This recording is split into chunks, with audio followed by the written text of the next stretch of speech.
Hi friends, welcome to my channel story book by Aaradhya. Annapurnamma అర్ధరాత్రి మంచినీళ్ళ కోసం అని బయటకొచ్చినప్పుడు కొడుకు కోడలు అంటున్న మాటలు అనుకోకుండా ఆమె చెవిన పడ్డాయి. మనకు వచ్చేదేదో విడిగా మన పేరు మీద ఉంటే మనం ఇష్టం వచ్చినట్టు ఉండేవాళ్ళం. ఇప్పుడు ఇంకా మీ అమ్మగారి దయా దాక్షిణ్యాల మీద బతకాలా? ఇదేం పద్ధతి కాదు. ఎవరి వాటా వారు పంచుకుందామని చెప్పండి మీ తమ్ముడితో చెల్లెలతో. మీ ఆస్తి మీ ఇష్టం, మీ మామయ్య వాళ్ళ మాటలు వినాలని ఏం లేదు అని అంది పద్మ ఖచ్చితంగా. మనమేదో అని అందరిలో తేలికైపోవడం ఏం బాగుంటుంది పద్మ, అందరిలో చెడ్డవాళ్ళం అయిపోతాం అని అన్నాడు ప్రభాకర్. అయితే అయ్యాం, ఎవరేమనుకుంటారోనని నాకేం భయం లేదు. మీ అమ్మగారికి ఇంకా పట్టుమని 60 ఏళ్ళు కూడా లేవు. ఇంకా 10 ఏళ్ళో 20 ఏళ్ళో బతుకుతారో ఎవరికి తెలుసు. అన్నేళ్ళు మనం నోరు మూసుకొని కూర్చోవాలా? అదేం కుదరదు. నేను చెప్తున్నాను, వెళ్ళి మీ తమ్ముడు వాళ్ళతో మాట్లాడండి అంది పద్మ. అబ్బా, ఇప్పటికి ఊరుకో పద్మ, 4 రోజులు పోని చూద్దాం. ఈ ఇంట్లోనే ఉంటాం కదా. ఇప్పుడేం కొంప మునిగింది, నాన్నగారు లేరు కానీ మిగతాదంతా అలానే ఉంటుందిగా అన్నాడు ప్రభాకర్ పెళ్ళాన్ని అనునయిస్తున్నట్టు. ఆ మాటలన్నీ వింటున్న అన్నపూర్ణమ్మ మనసు బావురుమంది ఒక్కసారిగా. ఇలా తన పేరున ఆస్తి పెట్టడం కొడుక్కి కూడా ఇష్టం లేదన్నమాట. తల్లిని నేనొకదాన్ని ఇంకా బ్రతికి ఉండగానే తనకేం లేకుండా పంచుకుపోదామనుకుంటున్నారన్నమాట. ఈ ముసల్ది ఇంకా 10 ఏళ్ళో 20 ఏళ్ళో అని అప్పుడే లెక్కలు ఆరంభించారన్నమాట అని ఇవన్నీ అనుకుంటూ మొదలుపడింది అన్నపూర్ణమ్మ. కాసేపటికి స్థిమితపడ్డాక, వీళ్ళెన్నైనా అనుకొని వీళ్ళ మాటలు పట్టించుకుంటే నేను బతకలేను. ఇన్నాళ్ళు ఆయన హయాంలో, ఇప్పుడు ఇంకా వీళ్ళ హయాంలో వీల్లేదు. నా బ్రతుకుని నా ఇష్టం వచ్చినట్టు కొన్నాళ్ళైనా బతకాలి నేను. ఇది నా ఇల్లు, నా మొగుడాస్తి. నా ఆస్తి అడగడానికి వీళ్ళెవరు?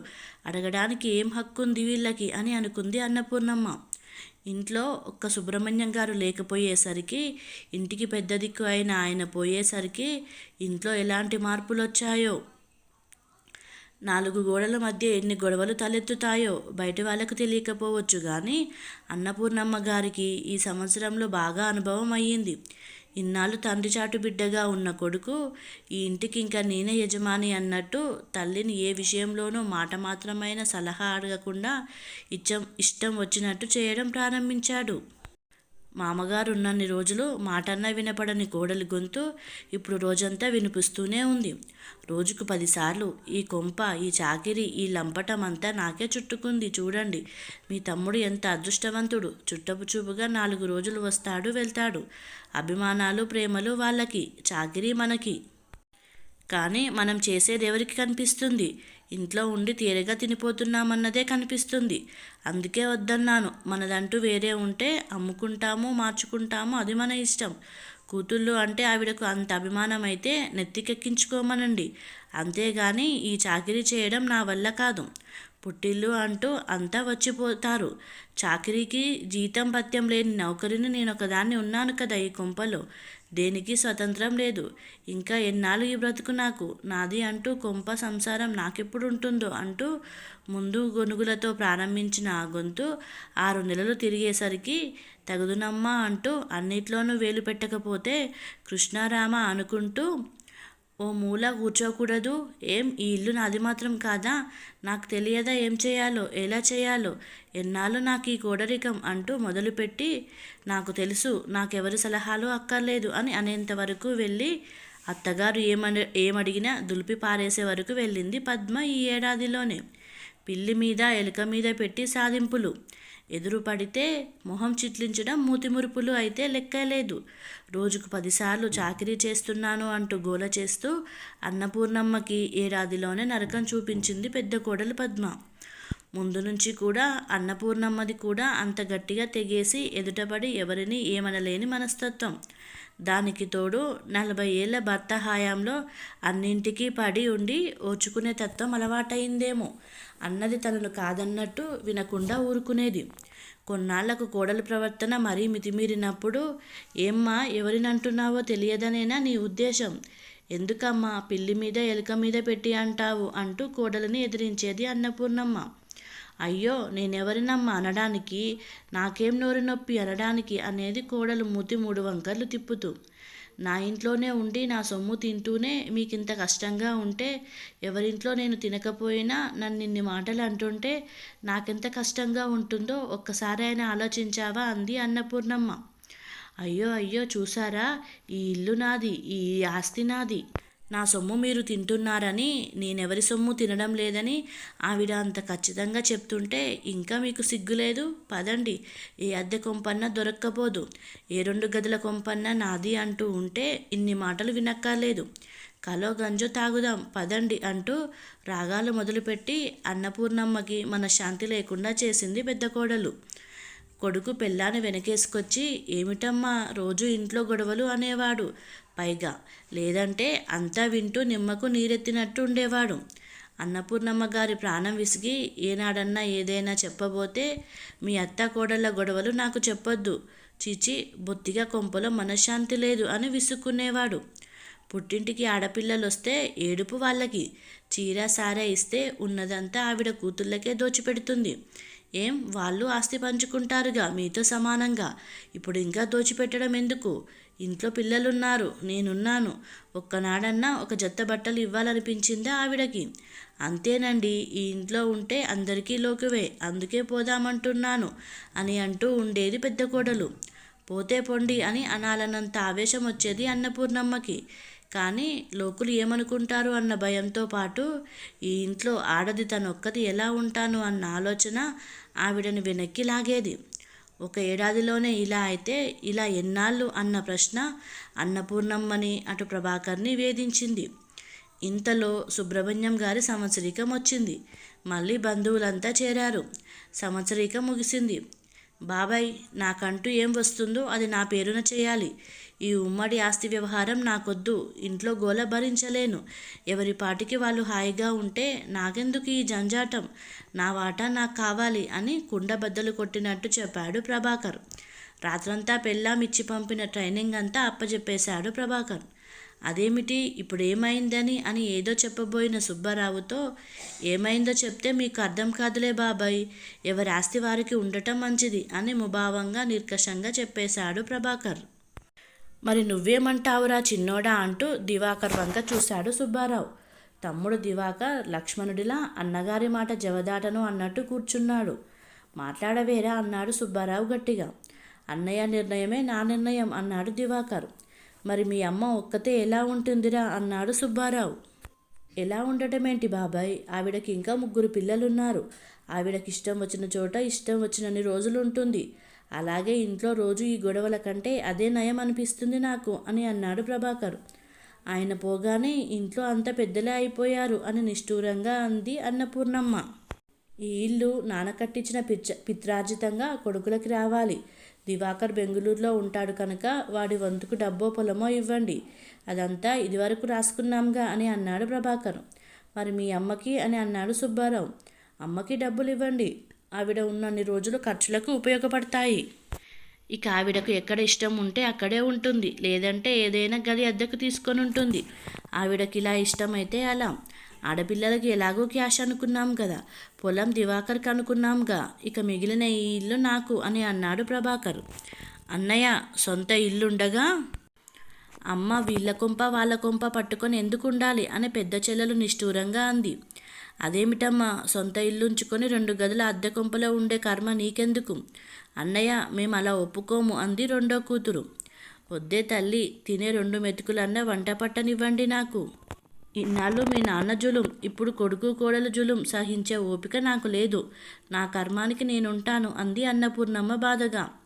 ఇంతలో అక్కయ్య అంటూ అన్నపూర్ణమ్మ తమ్ముడు నారాయణ చేతిలో ఉత్తరంతో ఒగర్చుకుంటూ వచ్చాడు. అక్కయ్య, బావగారి నుండి ఉత్తరం వచ్చిందే అన్నాడు ఒగరుస్తూ. ఆ మాట విని అక్కడున్న వాళ్ళంతా తెల్లబోయారు. బావగారి నుండి ఉత్తరం రావడం ఏమిటిరా, ఆయన పోయి 7 ఏడాదైతే అని అన్నపూర్ణమ్మ గారు కూడా తెల్లబోయారు. ఏమో, కావాలంటే చూడు, రిజిస్టర్ ఉత్తరం, అడ్రస్సు బావగారి పేరు మీద ఉంది, చింపు చదువు ముందు అని ఆరాటంగా అన్నాడు నారాయణ. ప్రభాకర్ ఆరాటంలో ఉత్తరం అందుకొని చింపి తల్లి పేరే ఉండటంతో తల్లికి అందించాడు.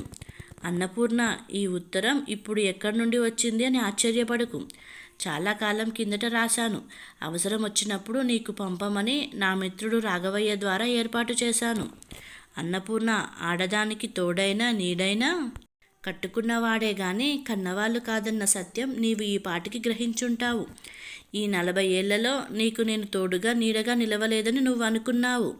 పిల్లలతో మీ నాన్న ఇలా, మీ నాన్న అలా అని నా గురించి నేరాలు చెప్పుకోవడం చెవులారా విన్నాను.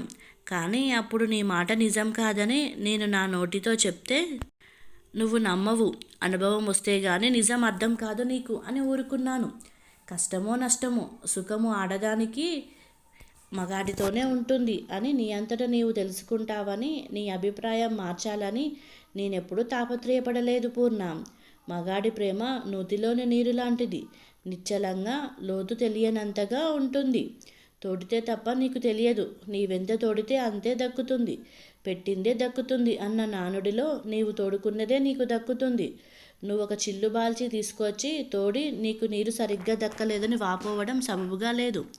తోడుకున్నప్పుడు బాల్చి నూతికి తగిలి డక్కా ముక్కాలు తినవచ్చు. అంత మాత్రాన బాల్చి దెబ్బతింటుందని నీరు తోడుకోక దూరంగా నిలిస్తే నష్టపోయేదెవరు? నీ విషయంలో అదే జరిగింది. మగాన్ని మొగుడిని ఆకట్టుకునే తెలివి ఆడదానికి ఉండాలి. అది నీకు లేక నా మీద నిష్ఠురాలు వేశావు. కార్యేసు దాసి అన్న నానుడిలా తోడై నీడై తల్లై ఆడది గెలిస్తే తనే గొడుగై ఆడదానికి చోటివ్వని మగాడెవడు? నా గొడుగు మీద నీకు నమ్మకం లేక దూరంగా నిలబడిపోయావన్న పూర్ణ. పిల్లలెప్పుడూ నీడనిచ్చే చోటికి వెళ్తారు తప్ప నీడనివ్వరు. గొడుగైనా నీడైనా భర్తే భార్యకి అన్నది చెప్పడానికి నీకు ఈ ఉత్తరం రాస్తున్నాను. రెక్కలొచ్చిన పిల్లలని గూడు నుంచి తరిమేసే పశుపక్షాదుల జీవన శైలే సరైనది అని నాకు అనిపిస్తుంది. అందులోనే అందరికీ సుఖముంది అని ఎన్నో కేసులు చూసిన లాయర్గా నాకు తెలుసు కనుక ఈ ఇల్లు నీ సుఖజీవనానికి సరిపోయిన డబ్బు నీకు రాశాను. ఇంట్లో ఉంటావో, అమ్ముకుంటావో, ఆదుకుంటావో, ఏం చేసినా సర్వ హక్కులు నీవే. మిగతాదే పిల్లలకి.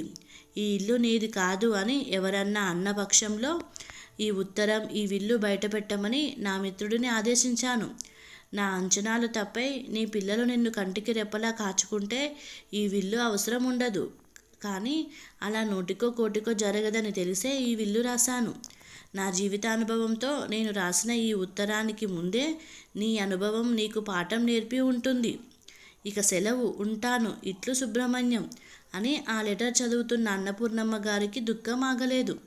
జరుగుతున్నవన్నీ కనిపెట్టి నీ భర్త చెప్పినట్టే చేశానన్నపూర్ణమ్మ. సుబ్రహ్మణ్యం మాట సున్నితం కాకపోయినా మనసు నవనీతం. అది కరగడానికి చిన్న సెగ అయినా చాలు కదమ్మా అని అన్నాడు.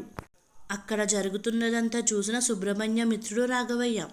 అది ఉత్తి అమాయకురాలురా, తెల్లనివన్నీ పాలనుకుంటుంది గాని అందులో నీళ్లు ఉన్నాయని గ్రహించలేదురా. ఆ సంగతి చెప్పినా ఒప్పుకోర్రా ఈ ఆడవాళ్ళు అని అనేవాడమ్మా సుబ్రహ్మణ్యం. మనసులో ఆవిడంటే ఇంత అభిమానం ఉంచుకొని చూపించకపోతే ఏం లాభం రా? పెట్టెలో డబ్బు ఉంచుకొని ఖర్చు చేయకుండా దాస్తే ఏం ప్రయోజనం? ఎదుటివారికి నీ ప్రేమ అభిమానం చూపందే ఎలా అర్థమవుతుంది అని వాదించేవాడిని నేను. వాడు నవ్వేవాడు.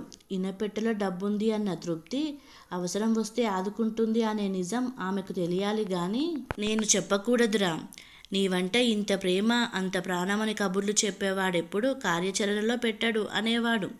వాడు తొనకని నీటికుండమ్మా, అది ఇప్పుడు చేసి చూపెట్టాడు. చూసావా అమ్మా, ఈ ఇల్లు నీది, ఈ డబ్బు నీది, ఇదిగో నెలకింత అని నీ పేరే వచ్చేటట్టు వేశాడు. మిగతాది పిల్లలకి రాసిన వీళ్ళు అని రాఘవయ్య గారు వీళ్ళు చదివి వినిపించారు. అన్నపూర్ణమ్మ మొహం సిగ్గు, బాధ, అవమానం, పశ్చాత్తాపం, రకరకాల భావాలతో ఎర్రబడిపోయింది. భర్త పోయిన రోజున రాణి కన్నీరుని లోకం కోసం పదే పదే తుడుచుకున్న ఆవిడ ఈరోజు సంవత్సరం తర్వాత ఆ రోజే అప్పుడే భర్త పోయినట్టు ఏడుస్తున్నా ఆగకుండా కారుతున్న కన్నీటిని తుడుచుకునే ప్రయత్నం చేయలేదు. కాసేపటికి తేరుకొని, ప్రభాకర్, ఈ ఫస్టులోగా మీరెక్కడైనా అద్దె ఇల్లు చూసుకొని ఇల్లు ఖాళీ చేయండి. ఈ ఇల్లు నాకు కావాలి అని తల్లి అన్నపూర్ణమ్మ అనగానే ప్రభాకర్ తెల్లబోయాడు. అతని మొహం అవమానంతో ఎర్రబడింది. ఏమిటి, మమ్మల్ని ఇంట్లో నుంచి వెళ్ళమంటున్నావా? అద్దె ఇల్లు చూసుకోమంటున్నావా అని నమ్మలేనట్టుగా అన్నాడు ప్రభాకర్. అవును, ఇన్నాళ్ళు నా ఇల్లు, నా పిల్లలు అనుకుంటూ స్వార్థంతో, ఇహలోక చింతనతో గడిపాను. నా అనుకున్న వాళ్ళు నా వాళ్ళు కాదని అర్థమయ్యాక ఇకపై పరలోక చింతనతో గడపాలనుకుంటున్నాను శేష జీవితాన్ని. ఆస్తినంతా నా పేరే ఉన్నా మీ నాన్నగారు పోగానే మీరు నన్ను ఎంత చిన్న చూపు చూసి ఎన్ని మాటలు అన్నారో మీకు తెలుసు. అలాంటిది నాలాంటి ఎందరో ముసలివారు ఆస్తిపాస్తులు లేక కన్నబిడ్డల మీద ఆధారపడి కుక్కల కంటే హీనంగా బ్రతుకుతున్నారు. మన పక్కింటి లలితమ్మను చూస్తే కడుపు తరుక్కుపోతుంది నాకు. అలాంటి లలితమ్మలు ఎందరో కన్నబిడ్డల దగ్గర నికృష్ట జీవితం గడుపుతున్నారు. అలాంటి వాళ్ళందరినీ ఒక చోట చేర్చి ఒకరికి ఒకరం తోడై నీడై కష్టాలలో కష్టాలు పంచుకుంటూ నా చేతనైన సహాయం అందించి పరలోక చింతనానికి దారి ఏర్పరచుకోవాలని ఉంది. అందుకు మీ నాన్న వీలు కల్పించిపోయారు. మీ అందరికీ రెక్కలొచ్చాయి. ఎవరి గూడు వాళ్ళు కట్టుకోగలరు. ఈ గూడు నాకు వదలండి. నా తదనంతరం నాలాంటి వారికి ఈ గూడు గొడుగై నీడై ఆశ్రయం ఇవ్వాలని నా కోరిక. ఈ గూడు వదిలి మరో గూడు వెతుక్కోండి బాబు, నా బతుక్కి నన్ను వదలండి అని చేతులు జోడించి అన్న అన్నపూర్ణమ్మని నల్లబడ్డ మొహంతో చూశారు ప్రభాకర్ ఇంకా పద్మ దంపతులు. కథ సమాప్తం. మీకు ఈ కథ నచ్చినట్లయితే ఈ ఛానల్ని సబ్స్క్రైబ్ చేసుకోగలరు. Please subscribe.